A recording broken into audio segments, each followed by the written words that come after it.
Are we live yet? See, StreamYard needs to get this fixed. Why should the host, the one that's kind of producing, be the last one to know that we're live?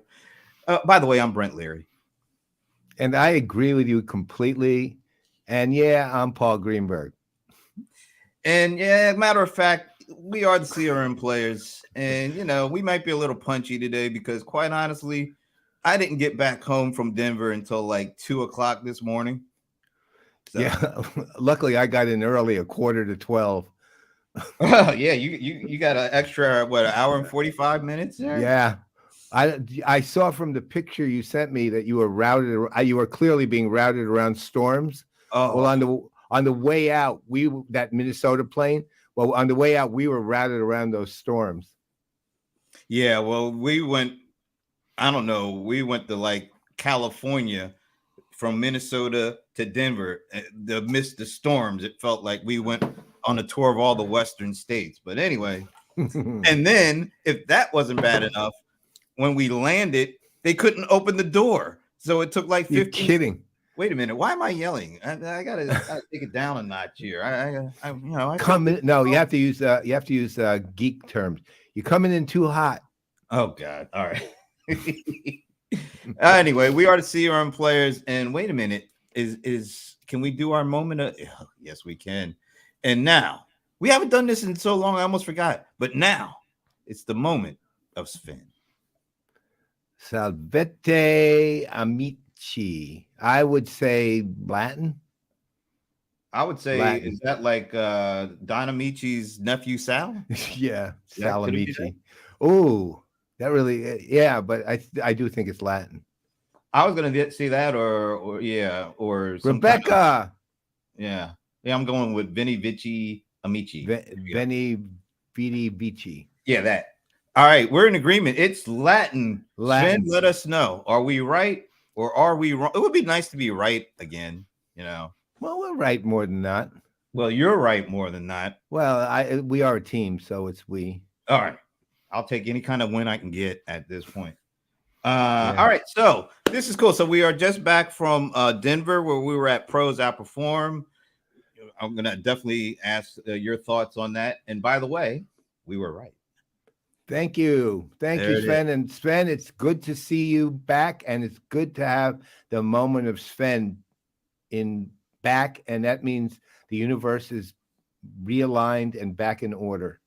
And that is this week's Moment of Sven, brought to you by, no one at the moment, but yeah, maybe somebody. Oh, and look at that. You are always right. Oh, that's kind of nice. All right. So just getting back from Pros Outperform. Yeah. And a lot of cool things that happened. That's one of the better conferences of the year so far. Yeah, agree with you. And we have a couple of things to say about that. But we do have a great guest, a first-time guest. I know, which makes it seems weird because we've known her so long. Well, I had her on a few good minutes. I think that was last year. Okay. But after being at Oracle Media Day, at our Analyst Media Day, or I don't know, we'll get the right name of that. Hopefully. But what was great, our next guest and a person who has been on the show, Rob Pinkerton, they did a tag team talking about CX and Oracle's approach to CX.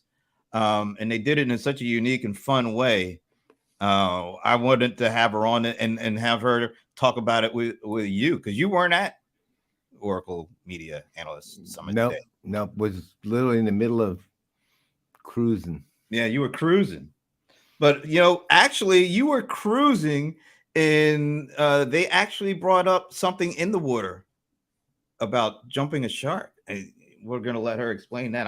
It's a little fun. So anyway, matter of fact, I'm going to go a little different today because I'm just really proud of myself, because I do believe this is the best promo picture that I put together. I mean, first of all, man, give her credit. That is just the perfect picture, like headshot. Period. Yeah. Because you know why? Because sometimes when I do this stuff, people's shoulders get cut off, because they're in a weird, awkward position.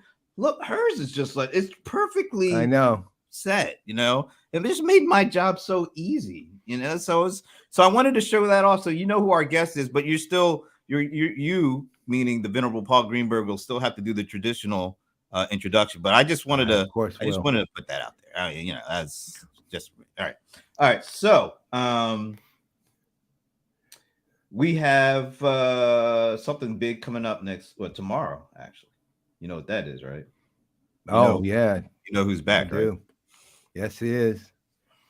And he's got a couple of topics that I guarantee will stir things up. One, he told me so I can tell you the topics. First topic is going to be the back to work stuff. He wants to go through that. And the second one, and this is his exact phrasing of it, is the AI hype. What do you mean? There's hype in AI? Really? Well, AI, it's probably AI generated hype. Well, the AI is generating its own hype at this point. You know what else is getting hyped up tremendously? It's the CRM Playaz Las Vegas residency. What about that? They should just give us like the presidential suites and golden tickets and free meals at Michelin starred restaurants and things like that, and limos. Can you get a hamburger at a Michelin restaurant, by the way? Can you get a good hamburger? Yeah, you can, but the thing is, it's probably a truffle burger, so you'd have to tell them, give me the truffle burger, hold the truffles. Hold the truffles, right? Just give me the burger. And you can hold them any way you want and anywhere you want. So that's coming up in like 3 weeks, right? Yeah, 18 days, I think. Pega. First, we're going to Pega at the MGM, and we're going to do a live Playaz show with a couple of guests there. Guests to be named, I guess. We're still waiting. Actually, for that. More than a couple, if you think about it. This is going to be a little more rapid fire than we typically do. You'll see when it happens. Yeah, we'll let you know when we know the exact time we're going to be streaming and who's going to be joining us. But that's the first part of the week, and then if that weren't enough, we're going to Variant Engage to the Bellagio. And there we're not going to. I won't say exactly what it is, but we're doing something literally entirely different. Right? It's just totally different than what we're doing at Pega. 100%. Really? I didn't even know that. Wow. Okay. Think about it. Think about what it is. All right. Well, I'll think about it after the show. Okay. Because I don't want to take too much time away from that. All right. So I think those are the announcements. So why don't we because we got to bring back something that is extremely popular. Quick thoughts, just a few quick thoughts on this week at Outperform. First, what Pros is up to. Look, I love Pros. So let's say, as much as we wanted to talk about no biases, I have biases, and one of them is I love that company, and I have for 8 years basically. That said, I've never had a problem being critical when I need to. And that said, Pros is arguably in the best position A, they've ever been in, and B, most any company is in, because they have been one. Look, 8 years ago, they had the best AI platform I've ever seen. They could, as Greg Kahn called it, he called it an applied AI platform, and he's right. They could take what they do, which is pricing optimization, CPQ, etc., and do anything with it from predictive to prescriptive. And then now they're mapping all that to Gen AI, and honestly, with the depth of the platform and the brilliance of their engineers, they can create anything from that platform. So they have things that are tying into via CPQ to collaborative selling, for example, right? I mean, it was extraordinary. That's one thing. The second thing, and I'll just leave it at this, is the presentations. There were a couple of, a couple of hashtag fails, but Michael Wu, who many of you know, and hopefully you saw him yesterday with us, did a brilliant presentation on what is AI really, and especially what is generative AI. And he broke it down in a way that an ordinary human being can understand it. And then they had she's a scientist at Stanford. Dr. Poppy Crum. And she did something more on the behavioral, kind of the right brain of the whole thing, more on the behavioral side and the human signals and cues and things along and behavior that ties to all of this. And it was brilliant. I mean, the educational value of that conference was arguably the best, not just of this year, but of the last several. And it was a much smaller conference than most of the big ones. Yeah, and I'm not gonna give my thoughts. I'm gonna play a short, relatively short clip because it was the first time we had a chance to talk to our buddy Michael Wu, and face to face for like 4 or 5 years. And anybody who knows anything about AI knows he's one of the leading voices. That was before all this stuff happened. So he's a rock star. He's exactly. So we had a great, full conversation with him. There is one clip I wanted to play about him breaking down how hallucination is actually a feature of a generative AI and how he thinks we can get away from it, because some things you just don't want hallucinations. When you're dealing, you want facts, not hallucinations. So this is Dr. Michael Wu on that. It's a built-in feature for generative AI. In fact, the generative nature of generative AI is hallucinative, right? I mean, so it's just that when there is data, right, they are going to generate something that's similar, right? But when there's no data, right, it can still generate. I mean, it's very low probability because data, there's no, think about the Gaussian distribution I talk about, right? The Gaussian distribution is never zero anywhere, right? So everything is possible. If you look at the empirical data, there are some places where there's no data. So if you sample from the true Gaussian, right, every possible number is possible from negative infinity to infinity. It's not very likely, but it's possible. So that's the underlying secret sauce of all generative AI. Is the non-zero probability of generating something that it had never seen before in the data.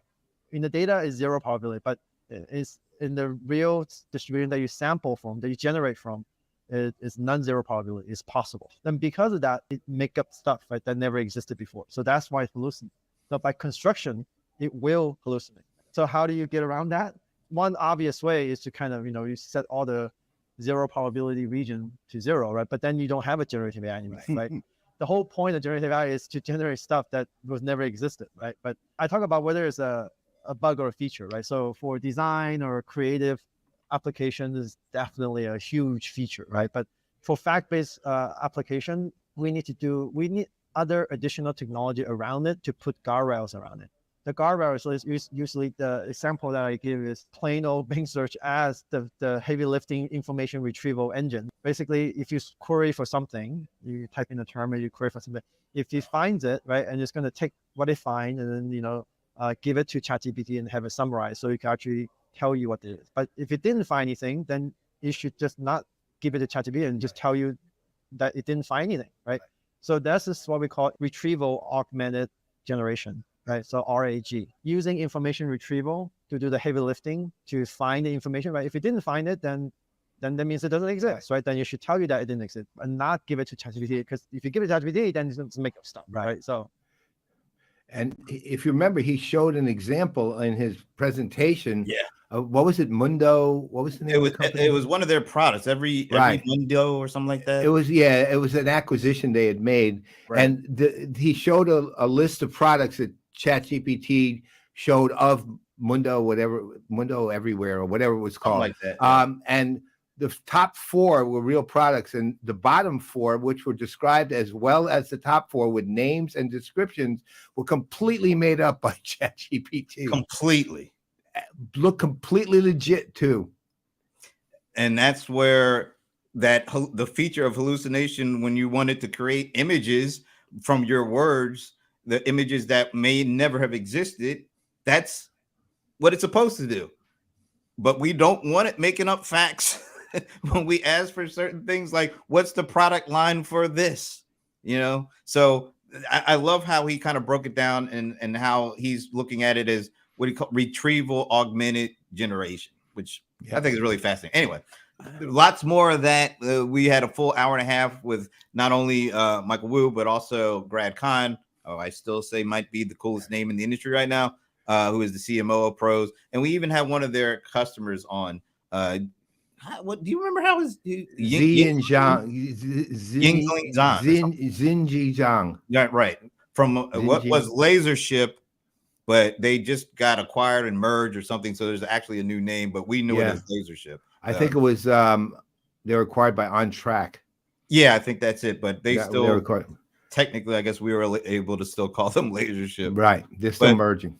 Check out those shows from yesterday. Lots of really good stuff. And if you want to know anything about AI, or generative AI, predictive AI, prescriptive AI, just listen to that conversation with Michael Will. That was great. The shows will be up after Playaz is over. Today's player, the shows will be up on both the website and on YouTube on our PPN channel. Yep. All right. Before we get to our guests, we have to do the thing that is just taking hold over the nation, almost sort of like generative AI, actually.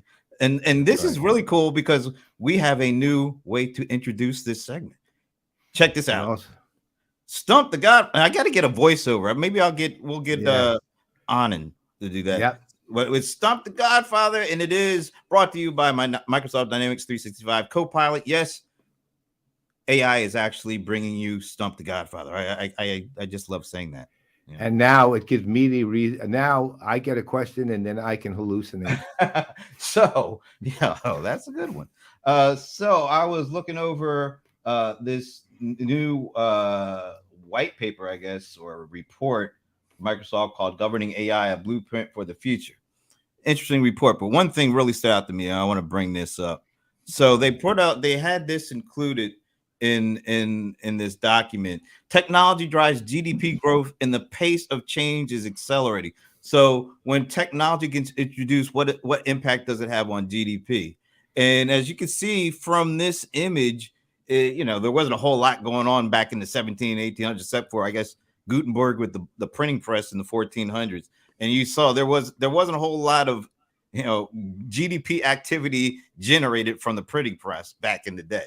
But as you step through, millennia, or I guess century upon century, you can see all these new technological developments and how GDP growth multiplier was growing at an accelerated rate as we move through time and as new technologies were getting introduced. But as you can see, it goes from 1x in the 15 and 1600s to 2x in the 17 and 1800s to 4x in the 18 and 1900s. And then where did it go from there? And that is the question for the Venerable Paul Greenberg. What is the global GDP growth multiplier in the 2000s, given all that has taken place within the last couple of years, particularly what's going on with AI? So your guess. All right. So this is tricky. I'll tell you why.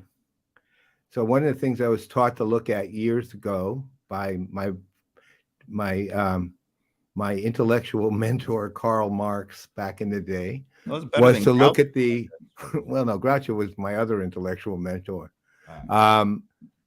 was the rate of growth. Now, if you look at the growth, you see 0.4 to 1 to 2 to 4. It looks like, wow, that's amazing. But actually, the greatest rate of growth was between 1100 and 1550, or 1000.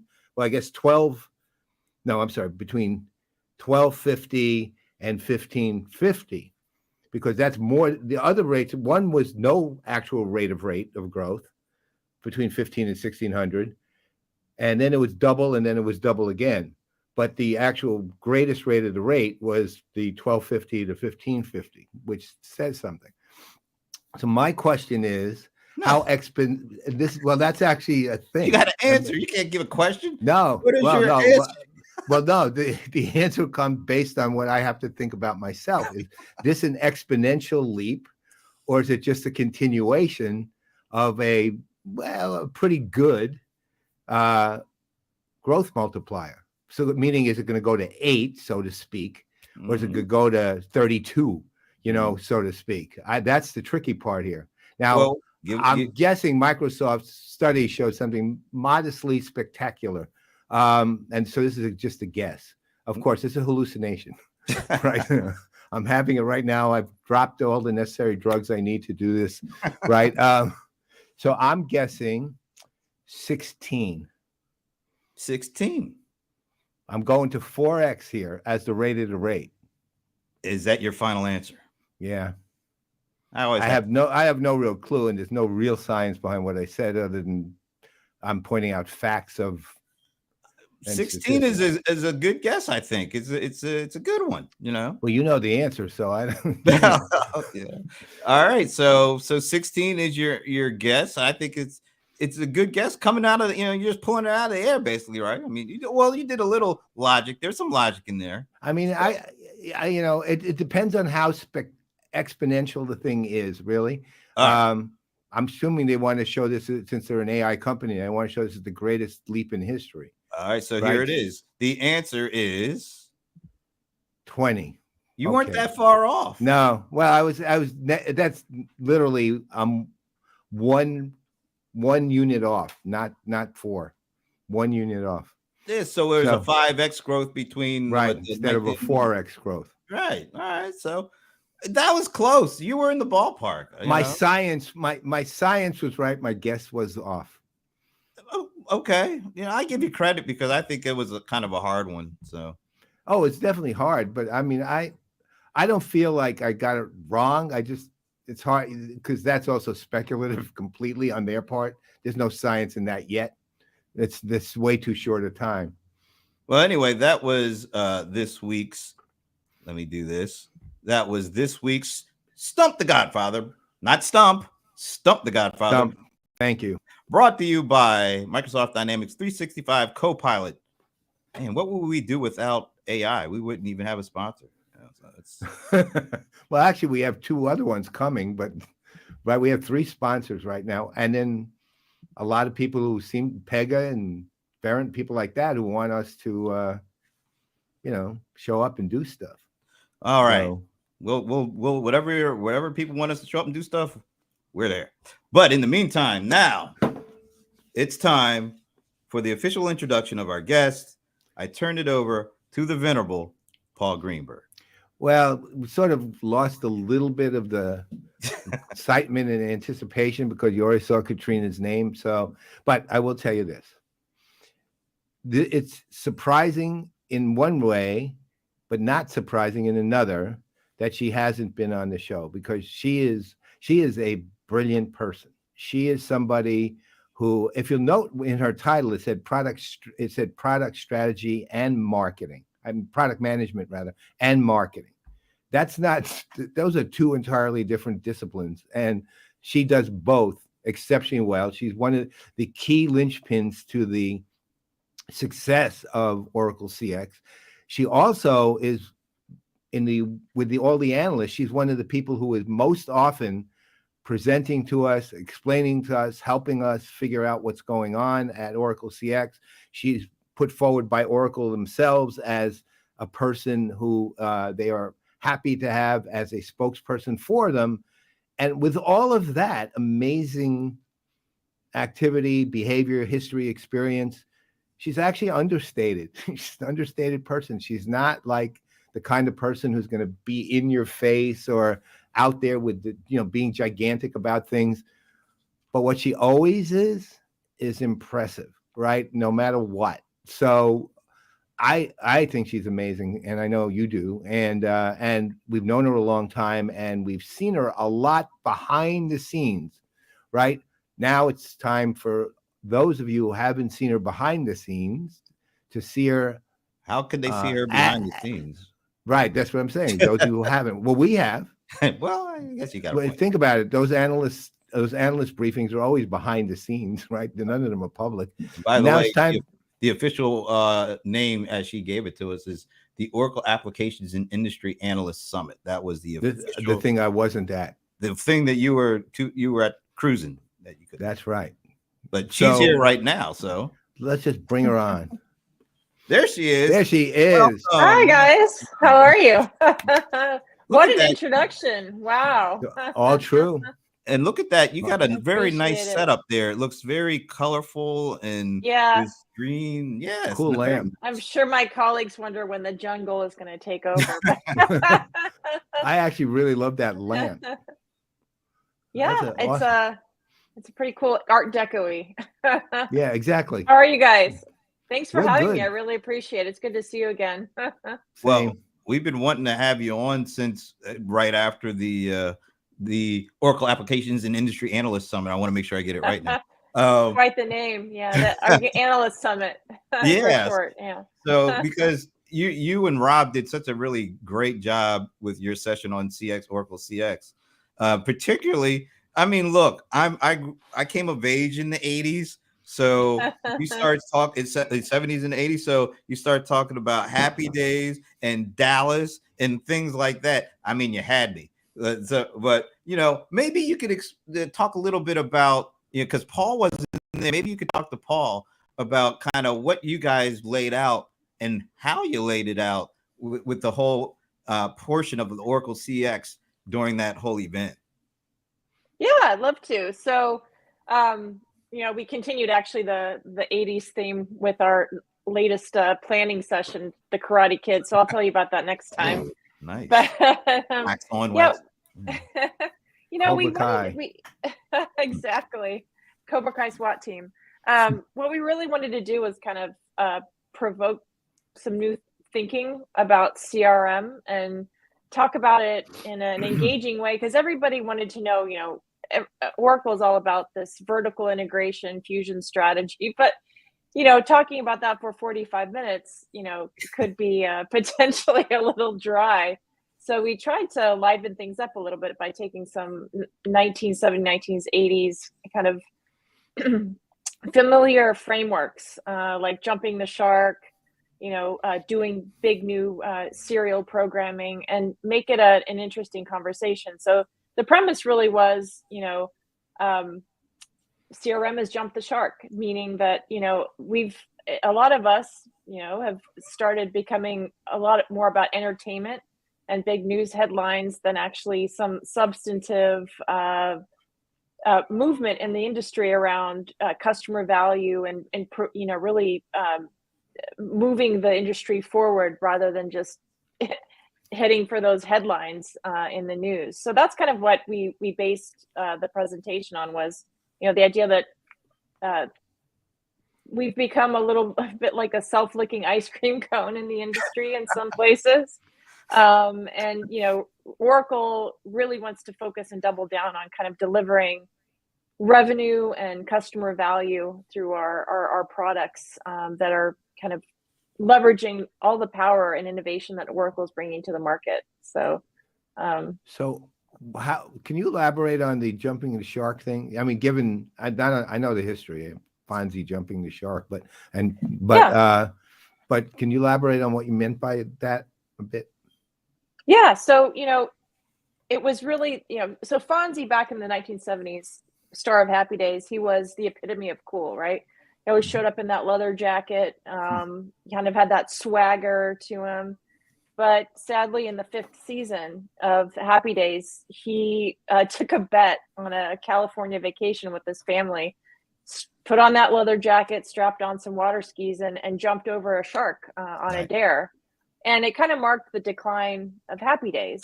You know, it marked the point where the plot of the show became a little ridiculous and desperate for audience attention because it had failed to evolve. And we were kind of using that as the, you know, CRM was the original cool, right? It used to be the move to the cloud. Everything was in the cloud. And then at some point, things changed. You know, we started entertaining our customers a lot more rather than actually providing you know, value and substance to them through the technology and the customer value that we delivered. And you know, we really think it's time for a new cool. You know, what's the next cool after jumping the shark? Can you? Okay, Paul. Maybe you know. Maybe you know what the next cool show was after Happy Days. Let's make him guess, Brent. See if he can get it. Okay. Sorry, I'm sorry. Oracle's not a sponsor. I'm not guessing. Right. No work. Not going to do any work for us. Oh, you know the show too. You actually. Oh, I'm sure I could guess it if I thought about it. It's the moment of the show. The moment of the show. Wait. I know the show. I know. Obviously, I know when Happy Days and Jumping Shark. I know that. I mean, I've known that since they coined the term. right? I actually wrote a Let me give paper you, on it let me give you a hint. years I'm ago. going to give him a hint, Katrina. It's Good, three good. words. There's 3 words that made this, and it was a cliffhanger.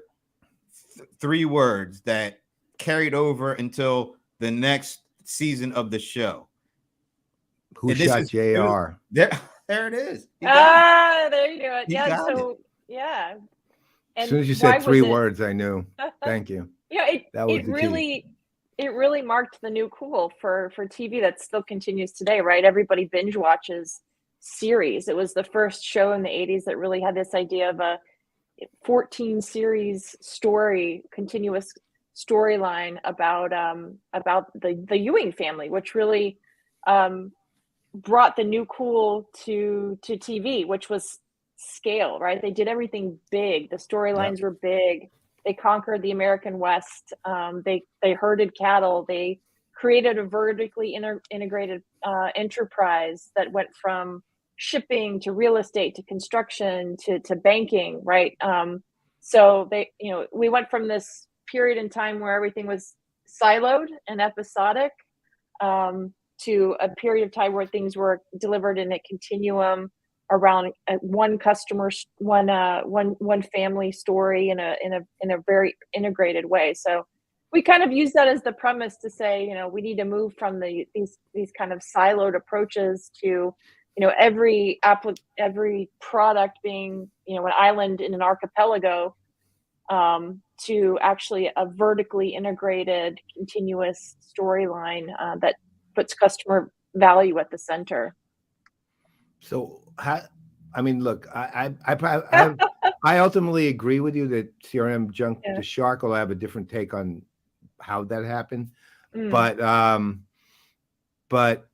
I'm kind of curious as to how you, at the same time, by the time it did, and actually probably one of the problems too was it became operationally well defined, right? And it was really well defined. I mean, at a certain point, and that's actually my take on it, to be honest, it went from what originally when all of us back in the day were hoping was going to be a big deal, really business strategy, even philosophy and outlook, and it became operational technology. And when somebody says CRM now, they usually stick the word A in front of it, and it's a system, and that's all it is. Mm-hmm. Which is fine. I mean, it's still an important system, and people pretty much went back then from the bigger picture on strategy and looking at it now, because now what we used to think was CRM strategy is really now what we're all calling CX strategy or engagement strategy or things like that. So my question is, okay, so you had that big picture thing going on and it was exciting and really, and then it kind of matured into a relatively, let me rephrase it, a very necessary but relatively boring requirement for business, which was, okay, we need operationally to run systems with this. How do you, what in the world is the next big cool thing realistically, not just generally, but what does it do, or how does it work, or what's the thinking around it? Yeah, so we really tied everything to scale, and it gets back to this AI conversation, right? Because to deliver on the requirements that companies want today, which is to deliver at CX at scale, right? That's the ultimate point of a CRM system, is to deliver personalized, precise experiences, multiple devices, every touch point, every region, lots of different languages, not just to customers, but to employees in real time, every time, all the time, right? That's a lot of requirements around data. And if you're taking this artisanal, hand-created approach where everybody in sales is doing one thing, everybody in marketing is doing another thing, everybody in service is doing another thing, you're not really tying that customer journey together. And then in the meantime, you've got all this data floating around everybody's a CIO of their own little sphere of influence in the company. And, we really think that bringing all of that together, that data together, is really not something you can do at human scale. It has to happen at computer scale.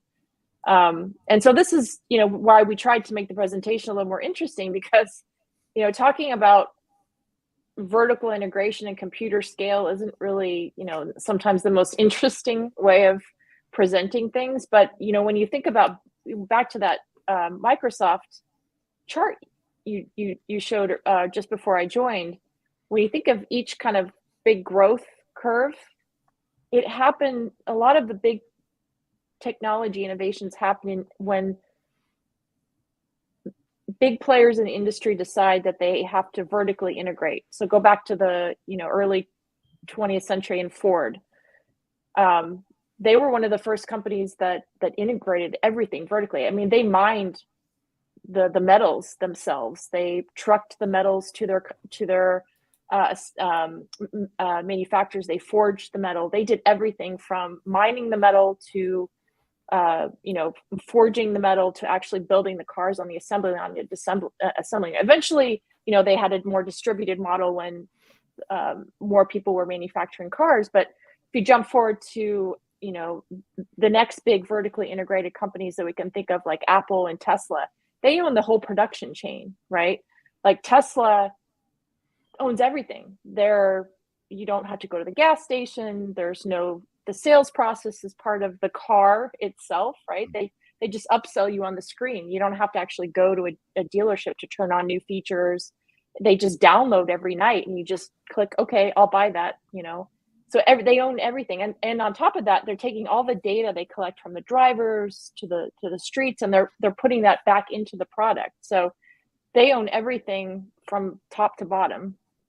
And so, in a long way of saying, that's kind of the approach we're taking to our entire technology stack, is everything from the bare metal all the way up to the applications that we develop is a vertically integrated cloud stack. And it's geared towards data collection all the way up and down the stack, which enables us to really natively power all sorts of AI up and down, from the autonomous database up through our employee experiences that suggest next best action, leveraging all the data all the way up and down the entire stack. So it's a really long way of getting to an answer, but I think that's the next big thing in enterprise software. I think is riding that hockey stick up in vertical integration, because that's really where AI can sing when you have all of that data in one place. Yeah, it almost feels like having, it's not just it's having the data, but it's the data coming from all these different areas of the business. Exactly. And being able to aggregate it all, bring it together, and then have the computing power to do all the AI that you want, in order not just to, I guess, come up with facts or predictions or whatever it is, but actually now we're generating stuff. We're actually creating things, or maybe even better next best actions or better experiences. But I see what you thought about, because it's just having one of those things, having data or having the compute power. If you don't have them all, you can't really get to, I think, where you're looking to go, right? Yeah, it's the first step is having all that data, Brent, just what you're saying, all in one place. Because in order to have really complex enterprise, even large language models at immense scale, you can't have that data jumping from cloud to cloud to cloud to cloud. You need to have it all in one place and secured so that you can run all these models on it in real time. But if you're moving that data from a bunch of different places to get it into one place before you even run those models, it starts to break down. You can't actually use it in a way that is powerful enough to generate the outcomes you want for customers, for employees, and to leverage those models in a significant way. How do you, I mean, that's, if you think about that, that's kind of a, what you described is kind of the architecture of it all, I guess. But the question is, how do you tell the world about that exactly? I mean, look, there are going to be people, and it kind of goes to your original point of maybe too much. I mean, I'm a great believer in entertainment, actually, but at the same time, sometimes it does get entertainment. It never trumps value. It should, I mean, entertainment's more for emotional purposes, you know. But the question then becomes, how do you explain that to somebody who's just a person who isn't necessarily interested in the architecture? They're interested in the outcomes. They're interested in, or they're simply interested in understanding it. If you noted what we were talking about earlier, Michael Wu's power, among other than the fact he happens to be a genius as an AI scientist itself, Michael Wu's actual power is the ability to explain things to people in a way that they get it, and they always do. The thing with Michael, I've known him since he's in his 20s, and his late 20s, and he's in his 50s now, right? So he's always had that. Put that out there? Was that public? Yeah, yes, it's public. That's right. You have to, when you're 73, you either embrace your age or you're in trouble, right? So, the question is, how do you put that out there to people who aren't interested per se in the architecture, although they're glad it's there, but they just want to know even just how to understand it and what it's going to do for them? Yeah, I mean, I think you do it through customer stories. I think actually,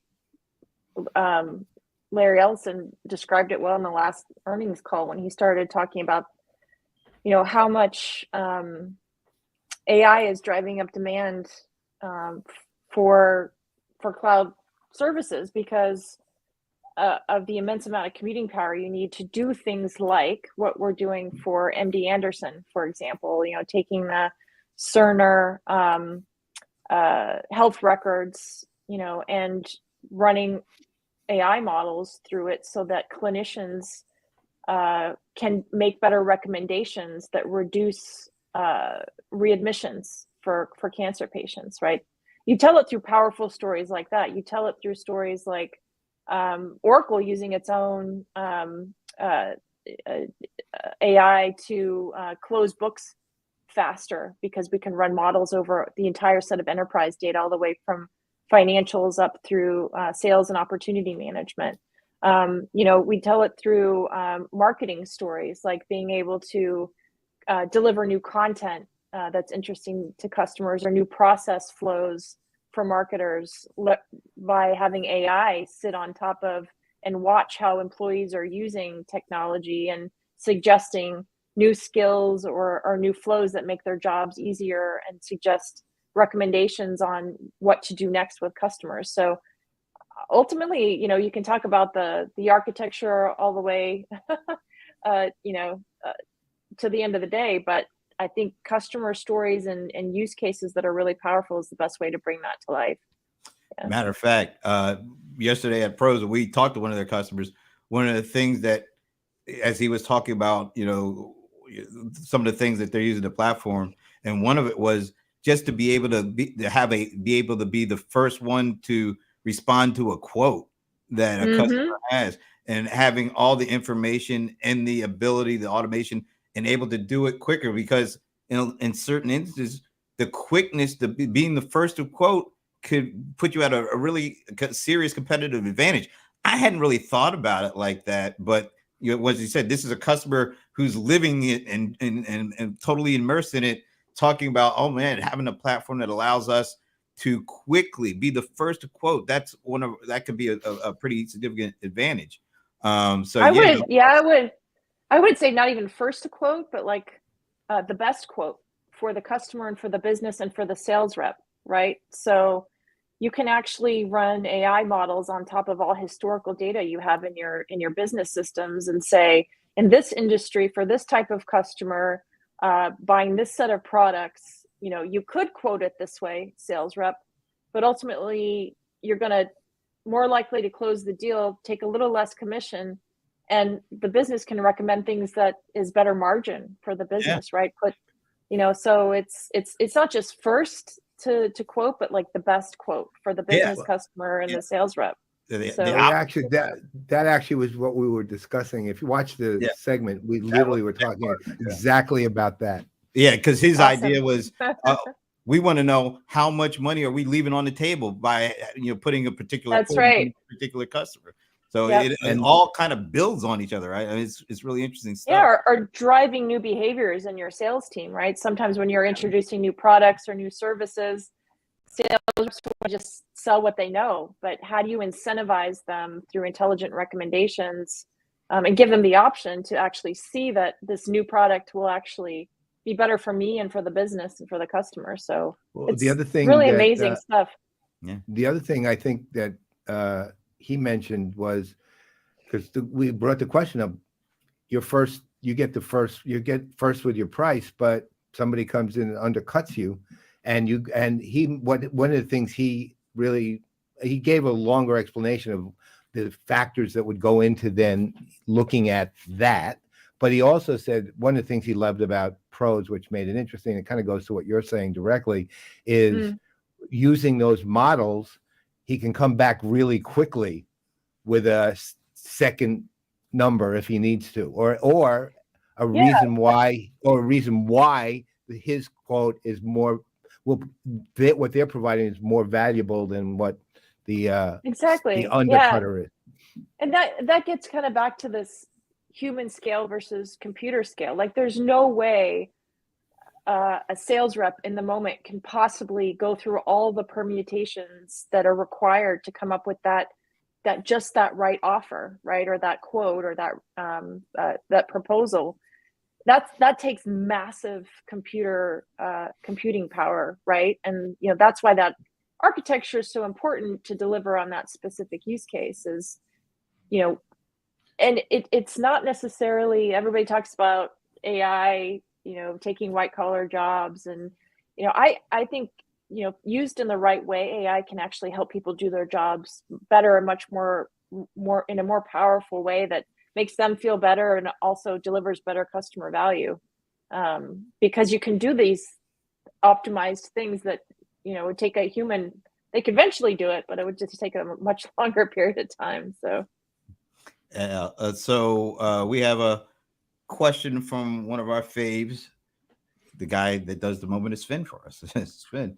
And he says, if we are dealing with data that requires trust from our customer, with AI, this is getting more and more important. How will regulations for AI look? And how will AI look like in a decentralized Web3? Ooh. And I haven't heard that term Web3 in a while, because all we hear about is general, all the AI stuff. So your thoughts on that one?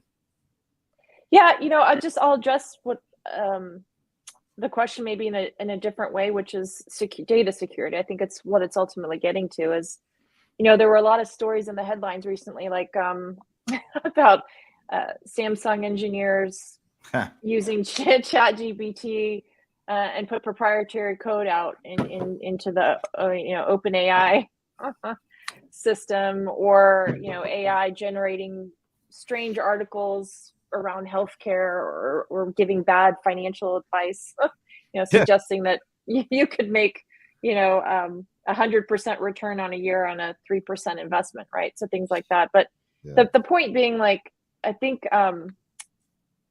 for enterprise scenarios in particular, you need to be really careful about like putting guardrails and on the data. Like what do you actually want to take in from the web and offer to your employees? You want to make sure it's correct and you want to make sure it's secure, but you also want to make sure your employees aren't accidentally releasing information about customers or leaking information about proprietary information out into the OpenAI system. So I think, if you're writing a school essay or whatever, you're taking the risk that there might be some inaccurate information in there, might hallucinate somewhere. But I think in enterprise scenarios, you need to be much more careful because you're dealing with not only company proprietary data, customer data.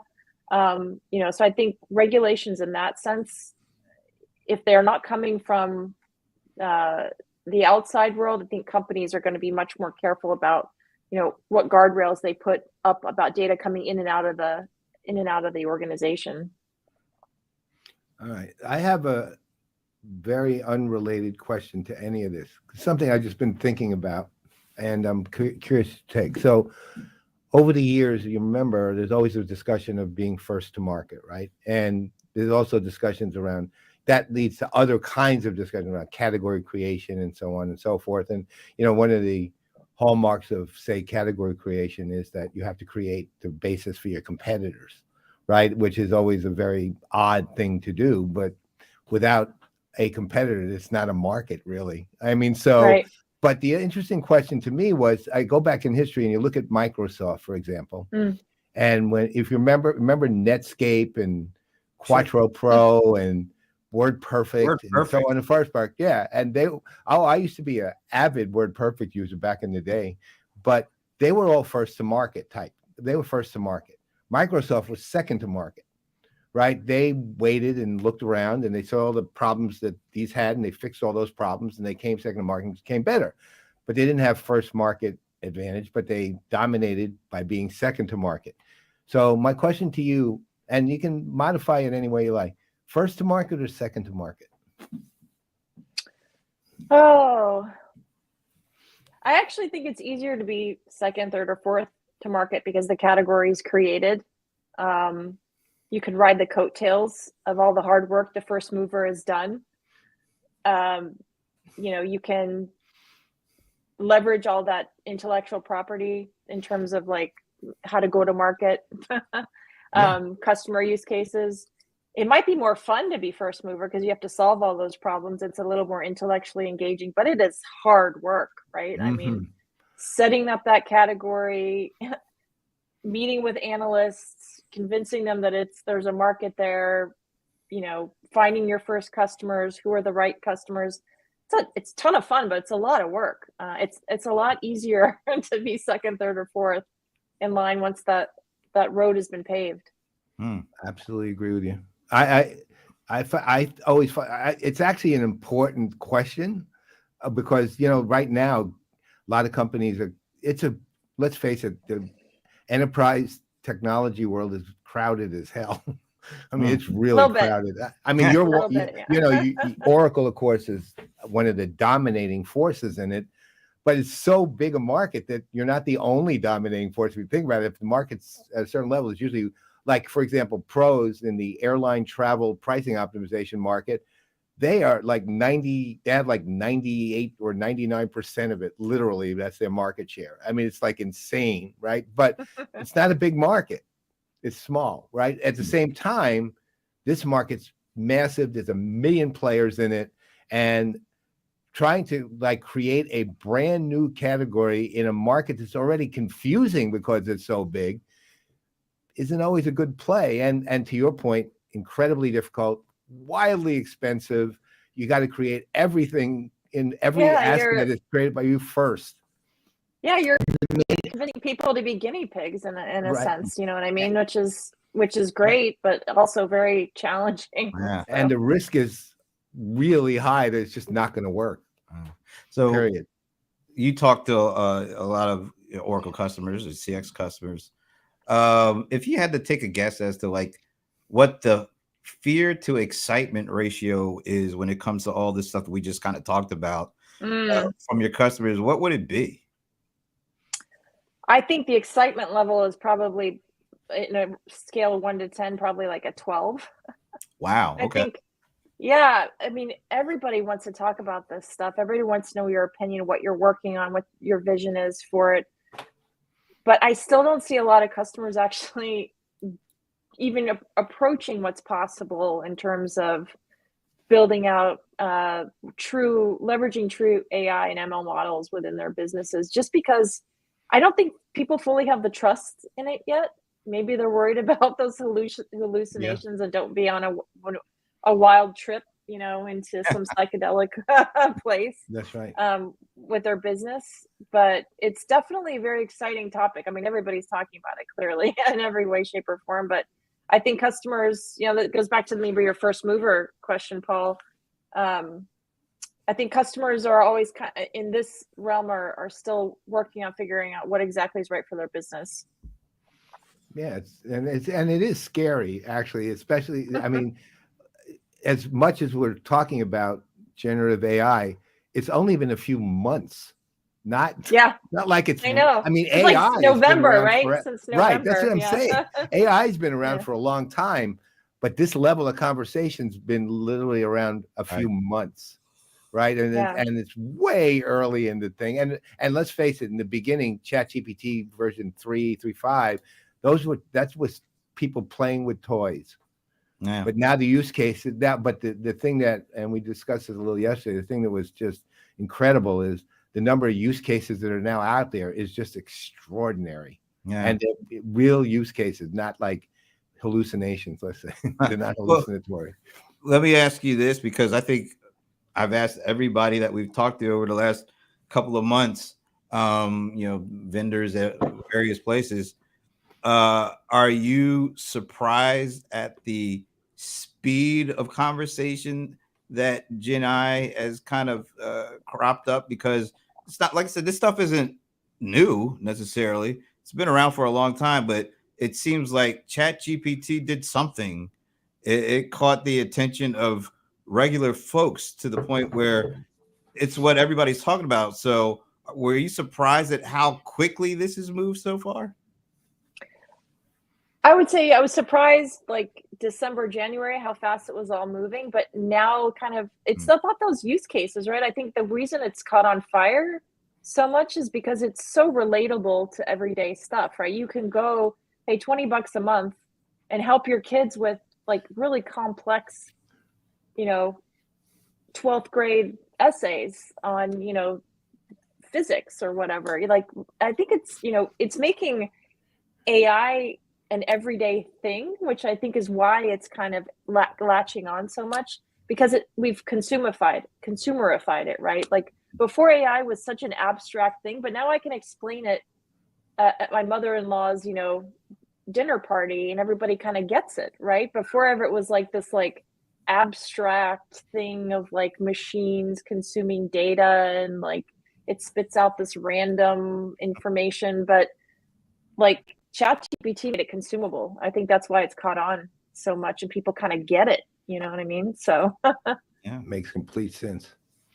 Well, this has been a great conversation. We're coming up on the top of the hour. We would love to have you back, but we have to ask you one last question because as great as this conversation has been, get this one wrong, we may never talk to you again. So anyway, no pressure, but yeah. Do you have a favorite NFL team? Oh, NFL team. I thought you were going to ask me football. So I was going to say the one with Ted Lasso on it, but that doesn't work anymore because you were very specific. I'm not going to say the Patriots because I know that's dangerous, because I am from Massachusetts and Boston, but I know better than to put Patriots out in front of you guys. Well, all right. Well, whatever you say, you're probably I would say the Browns. Yeah, the Browns. Oh, okay. That's a Rob Pinkerton. I was about to say you and Rob Pinkerton have clearly been talking. My best friend is from Philadelphia, so that's where we go. So. Ooh, that would be the Eagles. Ooh, yeah. The Eagles, yeah. So anything's better than the Patriots, so we can't. We're not gonna. Anybody's better than the Patriots. Let's say if you say the Eagles, Browns gets a complete pass. The Eagles gets a. Well, you survived the question, right? So we will be glad. I know better than to say the Patriots. We will be glad to welcome you back now. I mean, that's right. Awesome. Exactly. I didn't step into that one, so no. Clearly, you were forewarned. Kim is always on the job, so she's always right. But Katrina, thanks again for doing this. Thank you. Time. It's been a lot of fun and a lot of information too. So, and we will be All right. glad to have you back now. So, you know. Awesome. All right. Paul, I want to say I love your shirt. I recognize the design. Nice. Very hallucinatory. All right. Well, on behalf of Katrina Gosek, I'm Brent Leary. We can't hear you. Can't What hear happened? me? I can hear you, but we can't hear Paul. I can see his lips moving. I think that means he's Paul Greenberg. And we are the CRM players, and we will see you next week. And Paul will have his mic fixed by then. I bet. Thanks, guys.